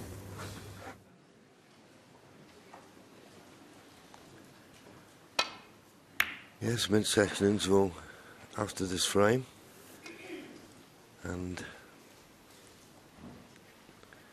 it's a very interesting match, this. It's not been high quality, but as I say, the stakes are so high.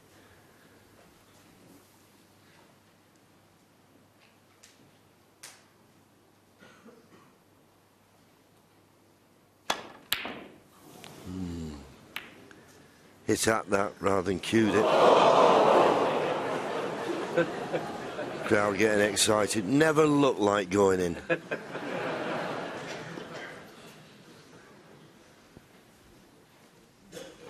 But he really hit at that. Nothing smooth about that cue action there.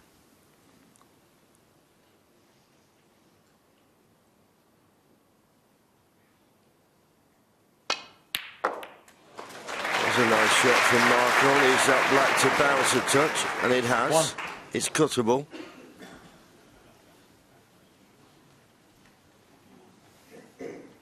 He potted a thin blue in the last frame to win the frame. Maybe this black is a little too thin. Doesn't like it. An amazing stat from the last frame, John. I know it was a very scrappy frame and somebody eventually has to win the frame, but Marco Fu, this must be a record, won that frame with a high break of 18, and that was the blue, pink and black. Amazing stat. Well, as we're saying, it has been a bit of a grind. Green ball. I'm amazed he can't cut this black in. He probably just feels that it's too thin and he can't guarantee position, but looks cuttable for me. Anyway, you know better Marco Fu. when you're One. down at the table.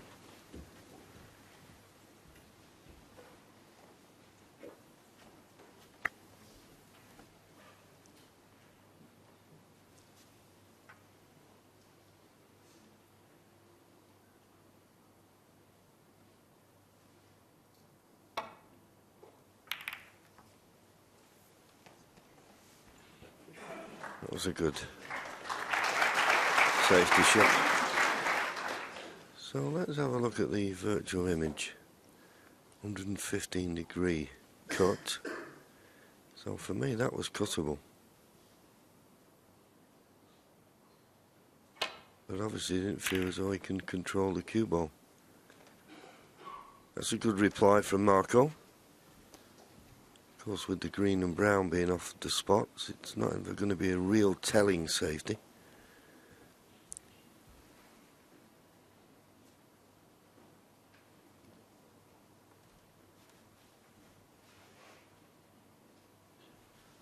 Yeah, during the turnaround of the frames, Marco chatting away there to our Coventry City supporter who's here every session. But nice to see Marco, and I agree with what Ken said in the studio. With I think winning that last frame for Marco, as you say, I didn't realise until you mentioned it, only making a break of 18. But he's got a frame on the board now, and maybe that'll just relax him. Looks like he's queuing to try and deep screw this red in. Wow. What a fantastic pot. Didn't see that one coming the way they both played this morning. Well, he has knocked in some tremendous pots in this match. And there's a distance, 7'5". And, well, it's tremendous. Didn't see a path back to balk. Thought he'll pop my way out of trouble. Couldn't have played it better. Just feel it. Well, he's looking down the right-hand side. Looks like the left-hand side would be a better side to come down. Cutting the green in, he can come down those three cushions and get onto the red nearest the black spot. That's what he's playing. Not hard enough. Not hard enough by a long way. Long way short.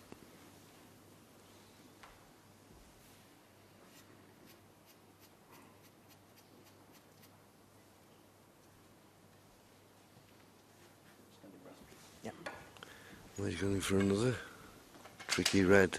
The red immediately below the cue ball. There's two reds together, the right hand one. It just passes the black. You screw back off the other red for the blue, but this is no gimme.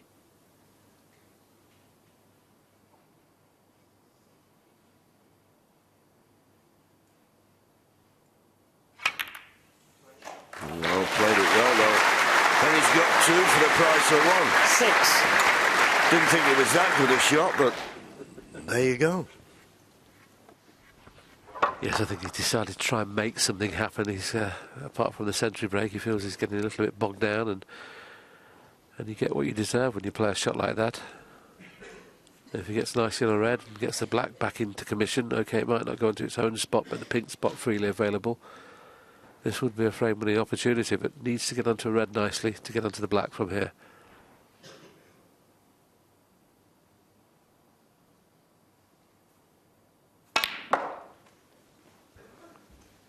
Is that cue ball to get past the blue? Just not happening at the moment, is it? 8. No. And I'm just looking to see if he could keep himself going another good pot, but it's not obvious. I can see a couple of reds that will cut into either corner, but surely much too risky to take on. I mean, you don't mind playing them if you feel there's an element of a shot for nothing, but if there isn't, if you miss it, you're asking for trouble. No, there was nothing on, so I played the safety. And a good one. Selby, 8. An excellent safety. Nice to see that from Marco. A little tap on the table, appreciation of the safety. At first glance, I'm looking. The two reds and pink are stopping going the safety shot off two cushions down that side. The brown and blue are making it difficult to play the safety off an edge of a ball down the left-hand side. Whichever shot he decides to play, it's going to have to be hit perfect or we make contact with the ball on the way back.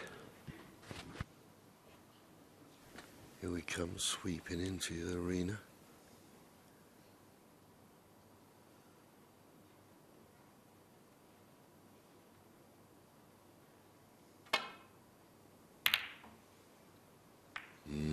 It was always difficult to find the path. Now what has he left? First look, nothing easy.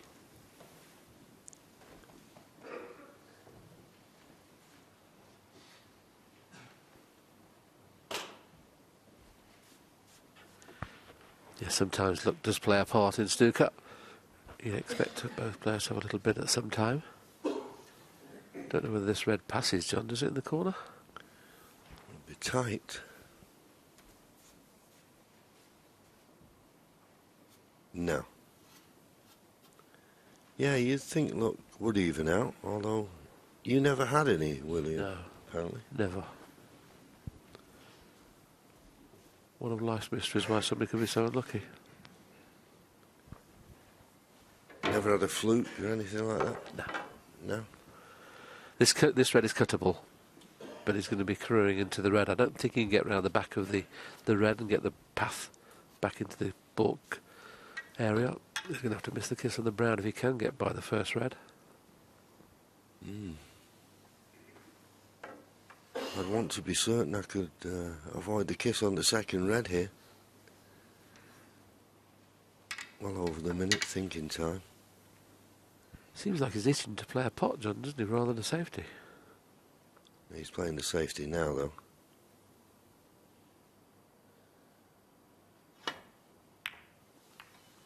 And didn't play it very well at all. I mean, kissing the blue.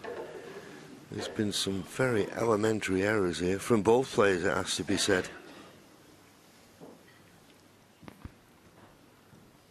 Yeah, he looks a bit stressed, doesn't he, Mark, at the minute? Almost looked like there was a few tears in his eyes there. Whether he's struggling out there, I'm not sure.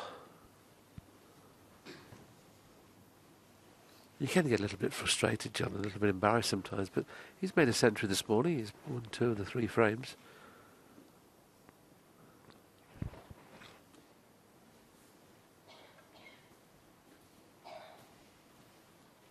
Well, it's definitely a red cuttable, and obviously if this one goes to the middle, just past the pink.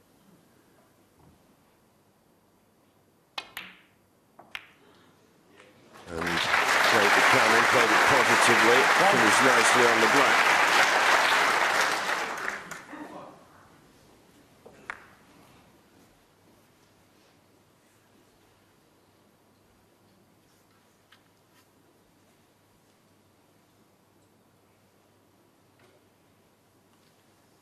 Come pretty straight on this black, but shouldn't have any problem getting the cue ball away from the cushion. He's just looking which is the easiest red to play for.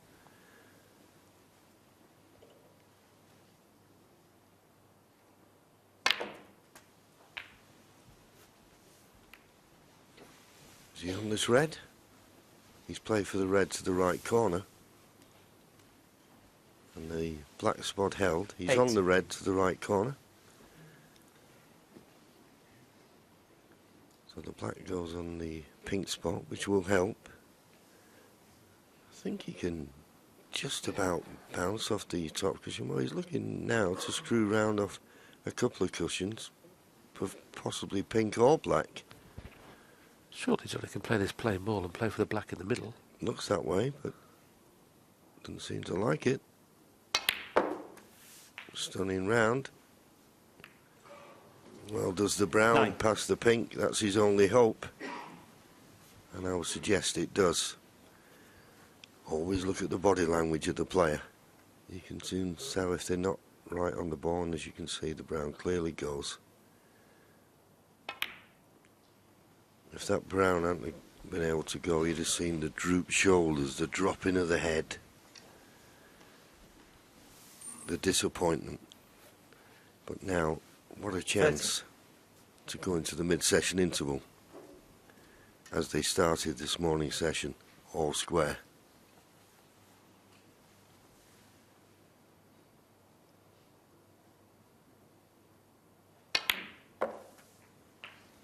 $14.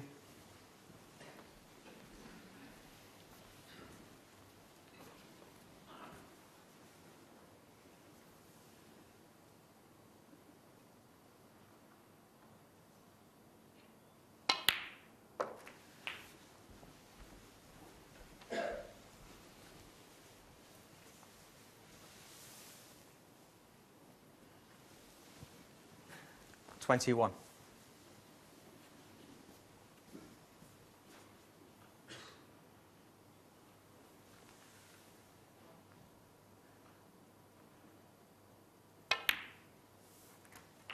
$22.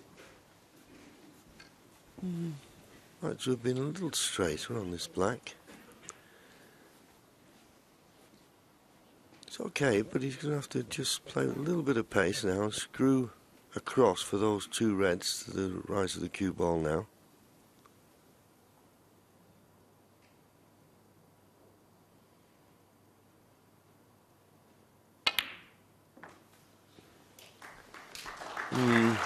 Be a little bit disappointed leaving the cue ball so close to the side cushion.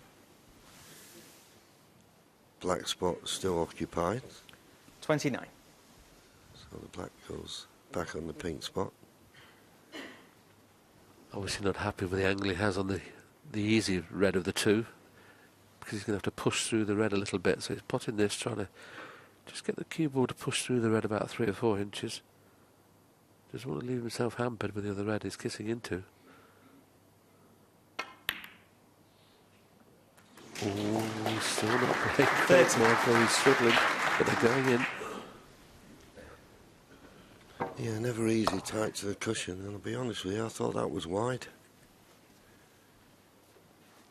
I wouldn't normally expect the pocket to take a pot like that.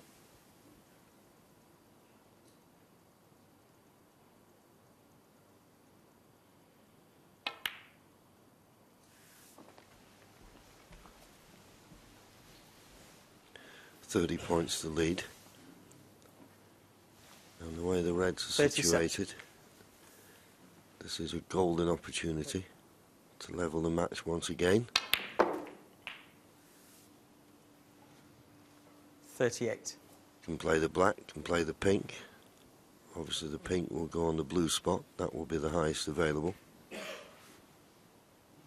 If you had a nice angle, I'd see no harm in playing the pink and maybe playing for the red that's occupying the black spot.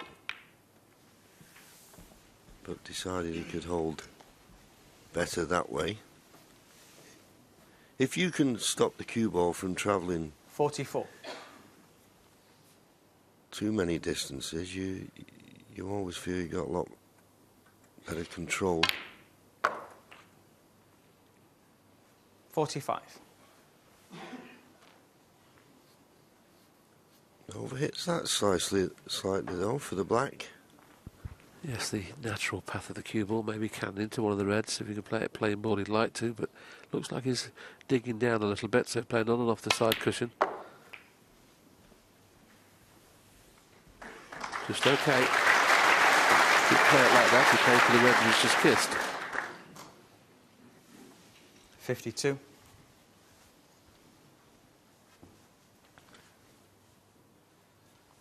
Red and the black would leave Mark Selby in the snooker.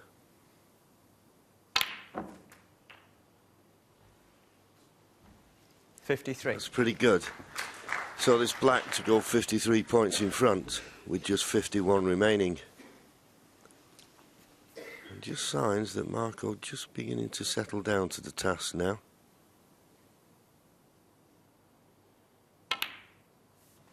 He's set loose pretty well. Well, Selby very disappointed that he hasn't won at least 3 of these first 4 frames. You have to take your hat off to Marco Fu. He's played very poorly this morning as well, but he'll be delighted he's won 2 frames. 61.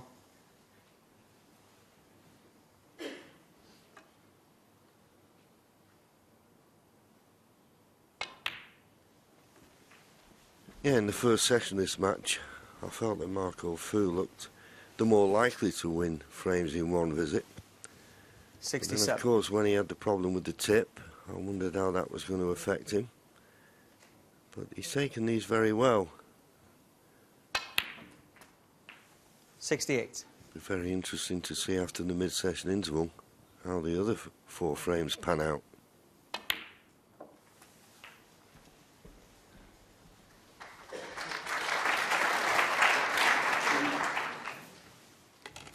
$74.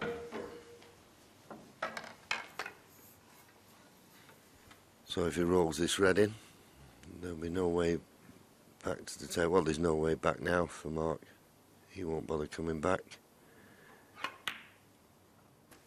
Then it goes. Okay. 75.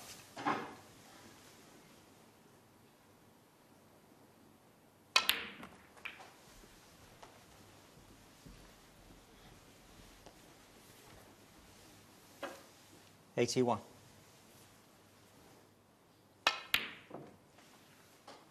83.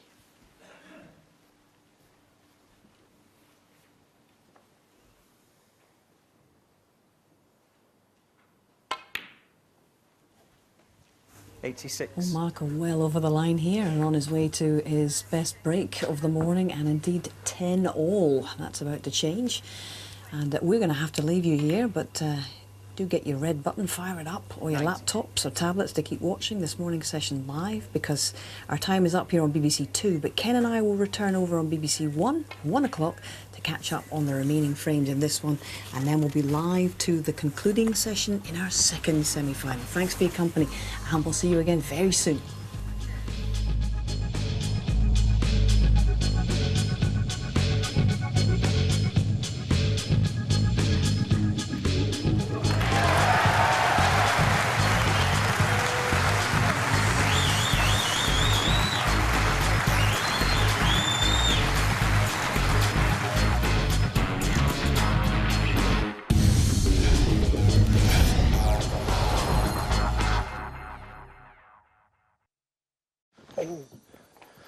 Oh.